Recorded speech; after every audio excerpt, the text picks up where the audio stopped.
আসসালামু আলাইকুম। আজকে দেখাচ্ছি দারুণ মজার সবার প্রিয় এবং পছন্দের নবাবী বা বাদশাহী সেমাই। এটা এতটা সুস্বাদু যে এটা একবার খেলে স্বাদ মুখে লেগে থাকবে। আমরা প্রথমে দুধের মধ্যে 7-8 চামচ কনডেন্স মিল্ক দিয়ে দিচ্ছি এবং 4-5 চামচ দিয়ে দিচ্ছি গুঁড়া দুধ। এতে এটা ঘন হবে এবং খেতে খুবই সুস্বাদু হবে। আর 1 চামচ কর্নফ্লাওয়ার দুধে গুলিয়ে আমরা এর মধ্যে ঢেলে দিলাম। আপনারা চাইলে এই কর্নফ্লাওয়ার নাও দিতে পারেন। এভাবে একটু দুধটা ঘন করে আমরা রেখে দিয়ে আমরা 1-2 চামচ ঘি দিয়ে আমরা এটা ভেজে দিচ্ছি লাচ্ছা সেমাই।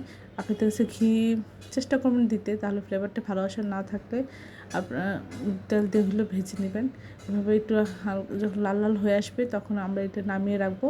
লো হিটে ভেজে আমরা নামিয়ে যে বাটিতে সার্ভ করবো সেটাতে প্রথমে আগে খালি সেমাইভাবে দিব ঢেলে, তারপরে অল্প দুধ এভাবে ঢেলে দিব, দিয়ে আমরা চামচ দিয়ে ছড়িয়ে দেবো। তারপরে আমরা আমার পরিমাণ মতো বেশি করে সেমাই দিয়ে দিচ্ছি, দিয়ে আমরা মোটামুটি সব দিয়ে দিলাম।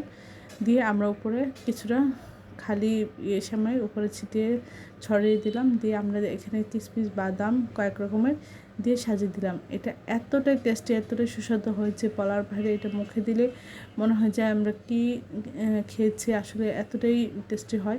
সবাই আমার এই রেসিপিটা একবার হলে ট্রাই করবেন। সবাই আমার চ্যানেলটি লাইক এবং শেয়ার দেবেন, সাবস্ক্রাইব করবেন এবং প্রিয়জনকে বেশি বেশি করে শেয়ার দেবেন। আমার চ্যানেলে সব রকম আপনার রেসিপি রয়েছে, আশা করি